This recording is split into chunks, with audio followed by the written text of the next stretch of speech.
지금 중동 지역 에너지 인프라를 겨냥한 미사일 위협이 완전 최고조잖아요. 네, 뉴스만 보면 아주 아슬아슬하죠. 보통 이런 상황이면 그냥 짐을 싸서 막 가장 안전한 피난처로 도망가는 게 상식이지 않습니까? 그렇죠. 일단 현금화하거나 금을 사거나 해야죠. 근데 지금 월스트리트의 그 거대한 자본들은 완전 정반대로 움직이고 있단 말이죠. 맞아요. 위험을 피하기는커녕 오히려 그 위험을 향해 돌진하고 있는 셈이죠. 그니까요.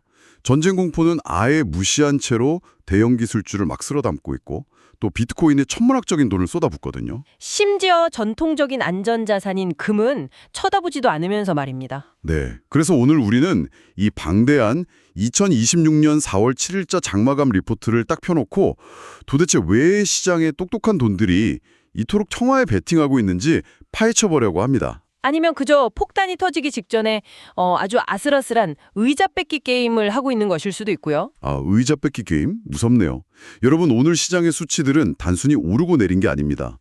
우리는 지금 거대한 실적이라는 엔진과 지정학적 위기라는 브레이크가 동시에 작동하는 자동차 안에 있거든요. 네, 오늘 지표들 속에 숨겨진 그 패턴을 읽어내는 게 이번 분석의 핵심입니다. 좋습니다. 자, 이 복잡한 정보들을 한번 풀어보죠.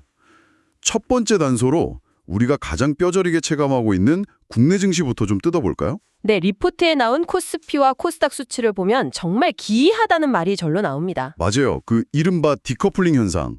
코스피랑 코스닥이 완전 따로 노는 탈동조화 현상이 극명하게 나타났잖아요. 그렇죠. 코스피는 한 0.82% 상승해서 5,494.78을 기록했는데 네, 근데 코스닥은 반대 방향으로 1.02%나 하락해서 1036.73에 머물렀거든요. 여기서 진짜 흥미로운 건 코스피를 멱살 잡고 끌어올린 주역이 다름 아닌 삼성전자라는 점이죠. 무려 1.76%나 올랐고 SK 하이닉스도 3.39% 상승했단 말이죠. 대형 반도체주들이 엄청난 어닝 서프라이즈를 내면서 지수를 완전 하드캐리한 겁니다. 네, 기업들 펀더멘탈은 너무 좋았던 거죠. 근데 여기서 제 머리가 좀 복잡해집니다.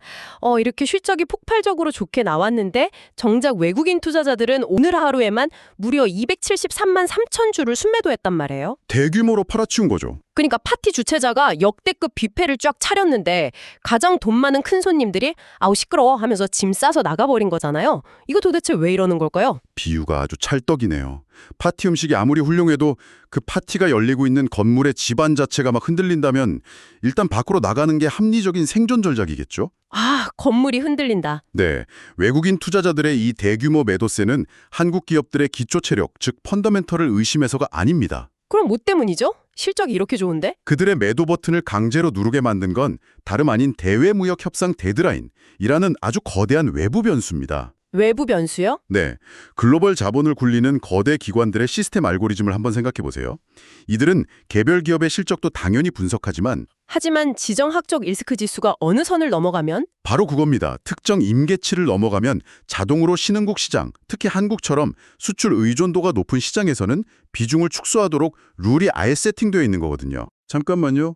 그러니까 알고리즘이 자동으로 비중을 축소한다고요? 네, 시스템적으로 움직이는 물량이 상당하죠. 와, 삼성전자가 돈을 얼마나 쓸어 담았는지는 일단 무시하고 단순히 한국이라는 신흥국 시장 전체의 비중을 기계적으로 덜어낸다는 뜻인가요? 완전히 무시하는 건 아니지만요. 리스크가 극대화되는 시기에는 그런 거시적인 지정학적 변수가 개별 기업의 미시적인 실적을 완전히 압도해버립니다. 실적보다 공포가 먼저다. 그렇죠.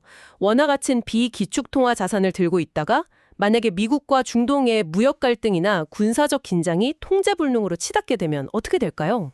다들 안전한 달러로 도망가겠죠? 환율이 막 뛰고요. 네, 글로벌 자본은 순식간에 달러로 빠져나갈 테고 환율 변동성 하나만으로도 외국인들은 그동안 한국 주식으로 벌어둔 수익률을 한 방에 전부 날려버릴 수 있습니다. 아하, 그러니까 그들 입장에서는 실적이 좋아서 주가 오를 건 알겠는데 당장 내일 전쟁 나서 원화 가치가 폭락해버리면? 달러로 환산했을 때 수익은 결국 마이너스가 되니까요. 와, 그러니 일단 팔고 안전한 달러를 챙기자. 이런 지극히 냉혹한 논리가 작동한 거네요. 맞습니다. 이윤을 추구하는 것보다 위험을 피하려는 본능이 이긴 거죠. 환율 방어라는 메커니즘을 생각하니까 그 대규모 매도세가 단번에 이해가 갑니다.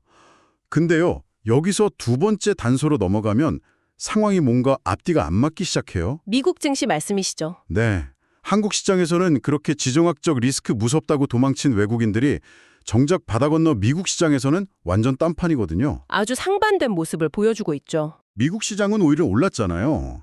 S&P 500은 0.44% 올랐고 나스닥은 0.54% 상승했고 다우존스도 보합으로 잘 방어를 해냈고요.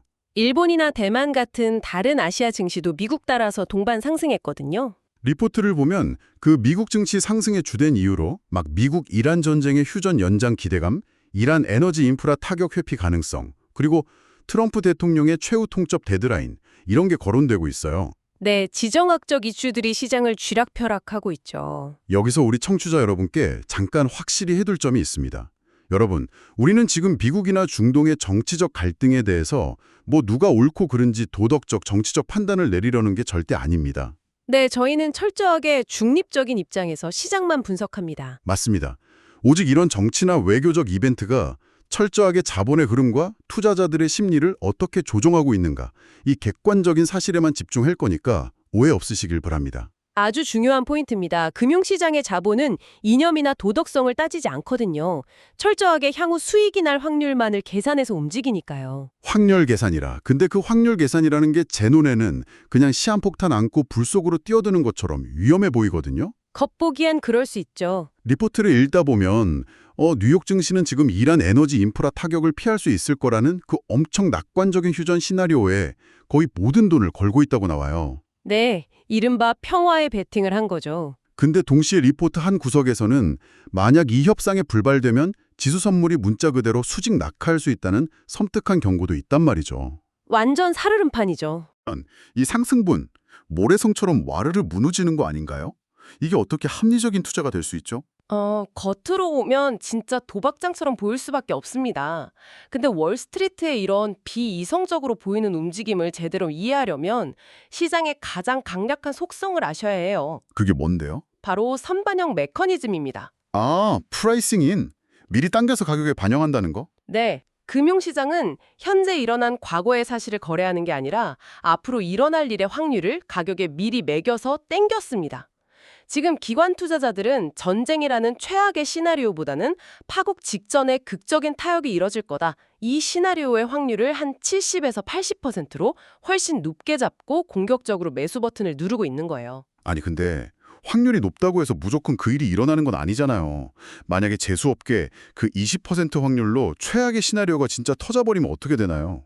그 선반영이라는 방패가 폭락을 막아줍니까? 아니요. 그 순간 방패는 산산조각이 나버립니다. 바로 그게 선반영의 가장 무서운 함정이죠. 헉, 산산조각이 나요. 시장이 이미 휴전이라는 긍정적인 결론을 자산 가격에 아주 빈틈없이 꽉꽉 채워 놓았잖아요. 그래서 만약 예상과 다르게 트럼프 대통령의 최후 통첩이 실제 타격으로 이어진다. 그러면 시장은 그 배신감과 공포를 한꺼번에 다 토해내게 됩니다. 방어막이 아예 없는 상태에서 엄청난 매물 폭탄이 쏟아지겠네요. 변동성이 극대화되는 거죠. 하지만 투자 기관들의 입장에서 반대로만 한번 생각해 보시죠. 만약 지금 위험해 보인다고 주식을 안 샀어요. 근데 실제로 주말에 합의가 딱 이루어져서 월요일에 시장이 폭등해버리면 어떻게 될까요? 남들 다 돈 벌 때 혼자 손가락만 빨아야죠. 맞습니다. 그들은 수익을 내지 못하는 끔찍한 상황을 맞게 되거든요. 펀드 매니저들에게는 사실 시장 전체가 다 같이 폭락하는 것보다 남들 다 오를 때 나만 소외되는 그 이른바 포모가 커리어에 훨씬 더 치명적인 리스크로 작용합니다. 와, 그러니까 지금 월스트리트는 전쟁이 안 날 거라고 막 100% 확신해서 주식을 사는 게 아니네요. 그렇죠. 확신이 아니라 두려움 때문이죠. 만약 휴전 선언됐을 때 나 혼자 수익 파티에서 쫓겨날까 봐 그게 너무 두려워서 일단 억지로라도 꾸역꾸역 주식을 사 모으고 있다는 거군요. 야, 이거 진짜 아슬아슬하네요. 네. 대중의 맹목적인 광기라기보다는 기관들이 서로 눈치를 보면서 벌이는 고도로 계산된 치킨 게임에 가깝다고 봐야 합니다. 치킨 게임. 좋습니다. 그렇게 하면 이 치킨 게임의 실체를 좀 더 명확하게 들여다볼 수 있는 세 번째 단서로 넘어가 볼까요? FICC 시장 동향이죠. 맞습니다. 주식시장이라는 그 화려한 쇼윈도우 뒤편에서 진짜 돈의 민낯을 보여주는 원자재, 외환, 채권시장 동향이요. 저 사실 이 부분 데이터 읽다가 제 눈을 의심했어요. 지표들이 좀 엇갈렸죠? 네, WTI 원유 가격은 배럴당 115.18달러로 치솟았잖아요. 중동 에너지 인프라 타격 우려가 원유 공급 부족 공포로 이어져서 유가에 반영된 거. 여기까지는 아주 상식적입니다. 교과서적인 흐름이죠. 근데 정말 이해가 안 가는 게 바로 금값과 비트코인입니다.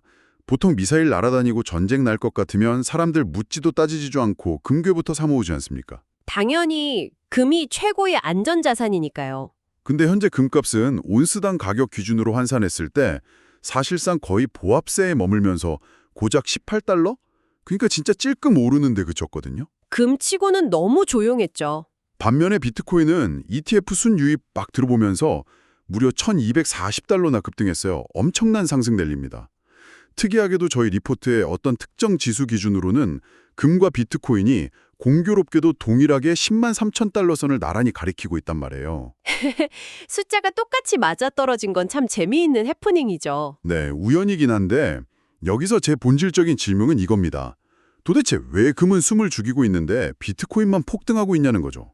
비트코인이 이제 이런 지정학적 위기 상황에서 금을 밀어내고 완전히 새로운 시대의 안전자산으로 등극한 건가요? 비트코인이 시장에서 막대한 유동성을 쫙쫙 흡수하면서 훌륭한 성과를 내고 있는 건 명백한 사실이죠. 근데 이것을 단순히 비트코인이 금의 역할을 빼앗았다, 이렇게 1차원적으로 해석하는 건 좀 무리가 있습니다. 그건 또 아니에요? 네, 이 현상을 제대로 이해하려면 개별 자산의 인기를 넘어서 글로벌 자본시장의 거대한 톱니바퀴들이 어떻게 맞물려 돌아가는지 그 수학적인 메커니즘을 뜯어봐야 하거든요. 수학적인 메커니즘이요? 뭐 유가나 환율, 금리 이런 게 막 얽혀 있다는 뜻인가요? 좀 구체적으로 풀어주시죠. 네, 우선 환율부터 좀 추적해보죠. 현재 유럽의 유로화가 강세를 보이면서 상대적으로 달러의 가치를 나타내는 달러 인덱스는 하락했습니다. 네, 리포트 보니까 원달러 환율도 1,445원으로 5.30원이나 훅 떨어졌더라고요. 맞습니다. 근데 잠깐만요, 전문가님.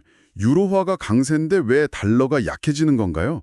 지금 우리 미국이랑 중동 이슈 이야기하고 있었는데 갑자기 유럽이 튀어나와서 달러 가치를 떨어뜨린다고요? 이게 달러 인덱스라는 지수 자체가 전 세계 주요 6개국 통화 대비 달러의 가치를 재는 저울 같은 거거든요.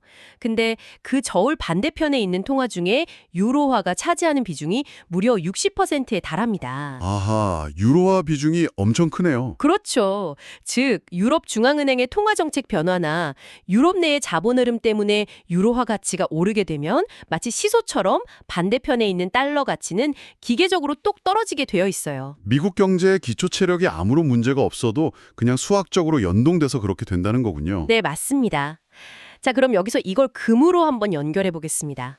보통 금은 전 세계 어디서나 달러로 거래되잖아요. 네, 국제금값은 달러 베이스죠. 달러 가치가 떨어지면 다른 통화를 가진 사람들 입장에서는 금이 상대적으로 싸졌다고 느끼기 때문에 금을 더 많이 사게 됩니다. 수요가 몰리는 거네요. 그렇죠. 수요가 몰리면서 자연스럽게 금값이 오르는 게 일반적인 경제학 공식입니다. 아, 달러 약세면 금값 상승. 근데 오늘 시장에서는 그 공식이 완전 깨져버렸단 말이죠. 달러가 그렇게 약해졌는데도 금값이 제자리 걸음만 하고 눈치만 보고 있잖아요. 도대체 뭐가 금의 발목을 꽉 잡은 건가요? 그 강력한 공식의 발목을 잡은 진짜 범인은 바로 미국 국채금리입니다. 리포트를 보시면 우리 미국 국채의 10년물 금리가 4.335%로 훌쩍 뛰었어요. 자, 거액을 굴리는 투자자의 입장에서 한번 냉정하게 생각해 보시죠. 금은 안전하긴 한데 아무리 창고에 오래 쌓아둬도 단 1원도 이자를 안 줍니다. 그렇죠. 그냥 남들이 나중에 더 비싸게 사주길 기도해야 하는 자산이죠. 반면에 세계에서 가장 안전하다는 미국 정부가 보증하는 국채를 사면 가만히 숨만 쉬고 있어도 4.335%라는 꽤 짭짤한 이자를 따박따박 받을 수 있습니다. 아, 이자가 나온다. 네. 전쟁의 위기가 극단적인 전면전으로 치달을 확률이 낮다고 판단한 기관 투자자들은 굳이 이자도 한 푼 안 나오는 금을 비싼 돈 주고 무겁게 들고 있을 이유가 전혀 없는 겁니다. 게다가 주식이나 코인으로 높은 수익을 내보려는 그 탐욕스러운 위험 선호 심리, 리스크 온 심리도 여전히 강하게 살아있고요. 바로 그겁니다. 와, 이제 퍼즐이 완벽하게 맞춰지네요. 그러니까 지금 시장은 전쟁 공포 때문에 혹시 몰라서 원유는 일단 비싸게 사두고 있는데 속으로는 에이 설마 진짜 미사일 쏘겠어? 하는 안일한 배짱도 깔려 있는 거군요. 네, 이중적인 태도죠. 그래서 이자가 두둑하게 나오는 국채나 한탕 크게 수익 노릴 수 있는 비트코인, 기술주로 막 돈을 굴리면서 정작 전통적인 피난처인 금은 홀대하고 있다는 거네요. 정확합니다. 이 모든 게 결국 유동성, 즉 넘쳐나는 돈이 이념이나 공포는 다 버리고 철저히 더 높은 수익률만을 쫓아서 이동한 기계적인 계산의 결과였군요. 맞습니다. 단기적으로 채권이나 금 같은 전통적인 방어자산 비중은 쪼그라들고 리스크를 기꺼이 감수하더라도 수익을 쫓는 거대한 자산대 이동이 일어나고 있는 거죠. 과 저의 지갑, 이 통장에는 도대체 어떤 의미를 갖는 걸까요? 지금까지 월스트리트랑 큰 손들이 살얼음판 위에서 탭댄스 추는 걸 지켜봤는데 이 파티는 대체 언제 어떻게 끝나는 걸까요? 그 해답은 이번 주 캘린더에 있습니다. 맞습니다. 이 심층 분석의 마지막 단서, 폭풍전야의 주간 캘린더를 한번 펴보겠습니다. 솔직히 이 캘린더 보면 중동 미사일보다 더 무서운 진짜 경제적 폭풍우가 몰려오고 있다는 걸 직감할 수 있거든요. 일정이 아주 빡빡하죠. 네, 당장 화요일에는 지정학적 리스크 정점을 찍을 트럼프 대통령 연설이 잡혀 있고요. 수요일엔 미국 원유 재고 발표가 유가 향방을 결정하겠죠. 네, 유가 움직임이 중요합니다. 하지만 여러분, 진짜 하이라이트는 목요일과 금요일입니다. 달력에 새빨간 펜으로 별표 3개씩 쳐두셔야 돼요. 이번 주 최대 고비죠. 목요일 밤에는 미국 연준의 FOMC 회의록 공개되고 미국의 그 끈적끈적한 개인 소비 지출, 즉 PCE 데이터, 1분기 GDP 추정치, 게다가 한국 시간으로는 SK하이닉스 1분기 실적 발표까지 하룻밤 사이에 막 쏟아집니다. 거기서 끝이 아니잖아요. 네, 이어서 금요일에는 우리 경제의 심장인 한국은행의 기준금리 결정, 그리고 미국의 소비자 물가지수, CPI 발표까지 대기하고 있어요. 전문가님, 솔직히 일반인들 입장에서는 이 알파벳 경제 지표들이 왜 아까 우리가 열띠게 이야기한 전쟁 위기나 비트코인 폭등보다 우리 삶에 더 직접적인 타격을 주는 건지 잘 와닿지가 않거든요. 아주 현실적이고 뼈를 때리는 질문입니다. 우리가 보통 미사일 속보 같은 뉴스에는 엄청 놀라면서도 경제지표 발표는 그냥 숫자, 소수점 몇 개 바뀌는 걸로 대수롭지 않게 넘겨버리곤 하잖아요. 맞아요. 그냥 남의 나라 이야기 같죠. 하지만 글로벌 자본시장에서 경제지표는 절대로 독립적인 숫자로 존재하지 않습니다.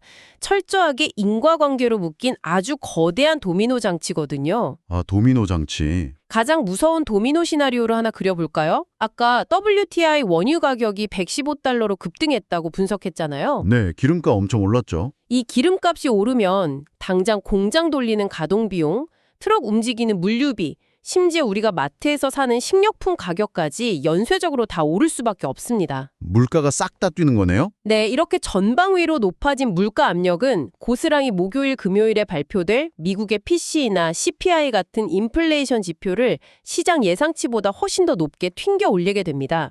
물가 지수가 시장 예상보다 높게 나온다는 건 이른바 인플레이션 괴물이 아직 안 죽었다. 이런 확정적인 신호가 되는 거잖아요. 그렇습니다. 그럼 그 인플레이션 성적표를 받아든 미국 연방준비제도, 즉 연준은 어떻게 반응할까요? 금리를 못 내리겠죠. 맞습니다. 경기를 부양하려고 금리를 내리고 싶어도 명분이 싹 사라집니다. 오히려 물가를 때려잡기 위해 당분간 고금리를 더 길게 유지하겠다는 아주 강경한 매파적 입장을 취할 수밖에 없죠. 매파적이요. 네, 여기서 매파적이라는 건 중앙은행이 경제성장이나 주식시장 상승보다는 오로지 물가 안정을 최우선으로 삼아서 금리를 높게 유지하는 아주 보수적인 태도를 뜻합니다. 아, 미국이 인플레이션 때문에 매파적으로 돌변해서 고금리를 꽉 쥐고 안 놓으면 그 충격파가 태평양 건너서 곧바로 금요일 아침에 열리는 한국은행 금통위 태울로 고스란히 날아오겠네요. 정확한 연결입니다. 지금 현재 한국과 미국의 기준 금리 차이가 이미 엄청나게 크게 벌어져 있잖아요. 이 상태에서 미국의 금리를 안 내리고 버틴다? 그러면 한국은행은 엄청난 진퇴양난의 압박에 시달리게 됩니다. 우리나라는 지금 내수 경기가 너무 안 좋아서 금리를 팍팍 내리고 싶은데 만약 한국만 섣불리 금리를 내리게 되면 어떻게 될까요? 투자자들 입장에서는 이자 훨씬 더 많이 주는 미국에 돈 맡기지 굳이 한국에 둘 이유가 없잖아요. 바로 그겁니다. 외국인 자본이 한국 시장에서 썰물처럼 쫙 빠져나가게 되는 거죠. 오늘 분석 첫머리에 코스피 시장에서 외국인들이 이미 270만 주를 팔아치우고 짐 쌌다는 이야기 했었죠. 아, 그게 여기서 또 연결되네요? 네, 한미 금리 차가 지금보다 더 벌어지거나 아예 고착화되어 버리면 그런 외국인 자본 유출의 속도랑 규모는 걷잡을 수 없이 커질 수 있습니다. 당연히 환율 방어도 힘들어지고요. 맙수사? 그럼 결국 한국은행은 국내 경기가 아무리 팍팍하게 얼어붙어도 자영업자나 영끌에서 대출받은 분들이 이자 부담에 아무리 힘들어 죽는 소리를 내도 울며 겨자 먹기로 기준금리를 동결하거나 심지어 더 높게 유지할 수밖에 없다는 결론이 나오네요. 네, 바로 그게 이 모든 도미노의 끝에 도달하는 아주 냉혹한 현실입니다. 와... 글로벌 지정학적 긴장이 유가를 막 펌프질하고 그 유가가 미국의 물가지표를 찌르고 그 물가지표가 연준의 매파적 스탠스를 강제하고 그것이 다시 한국은행의 손발을 완전히 묶어버리는 그런 무서운 메커니즘이죠. 와, 진짜 그 도미노의 맨 마지막 종착지에 도달하는 피해자는 결국 이 심층 분석을 듣고 계신 여러분들이 매달 은행에 피같이 내야 하는 주택담보대출 이자, 그리고 기업들이 부담해야 하는 사업자금 조달 비용이 되겠군요. 이자가 떨어지기는커녕 계속 높은 상태로 우리의 목을 짓누르게 되는 거죠.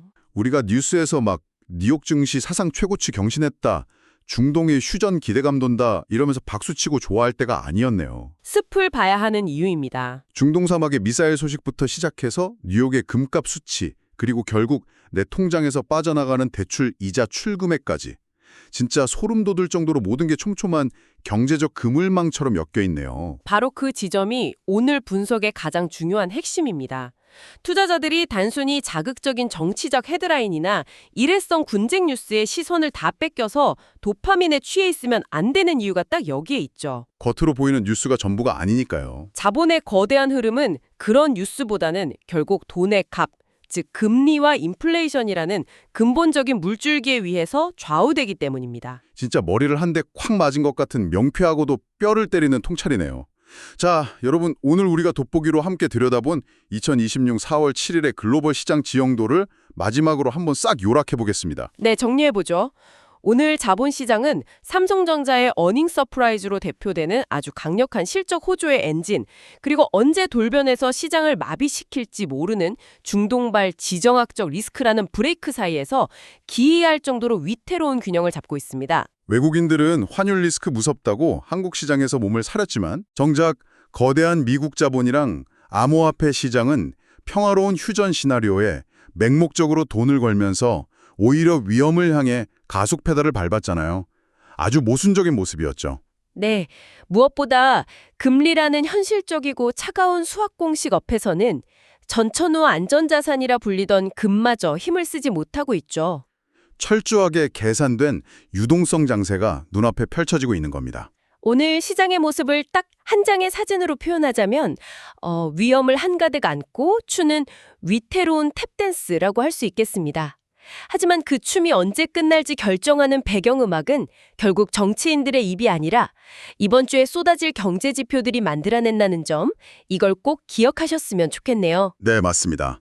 그래서 오늘 이 치열했던 심층 분석을 마무리하면서 여러분의 뇌리를 찌릿하게 자극할 한 가지 도발적인 질문을 툭 던져놓고 싶습니다. 어떤 질문이죠? 청취자 여러분, 오늘 시장은 막연한 휴전이라는 긍정적인 타이틀에 엄청난 돈을 걸었습니다.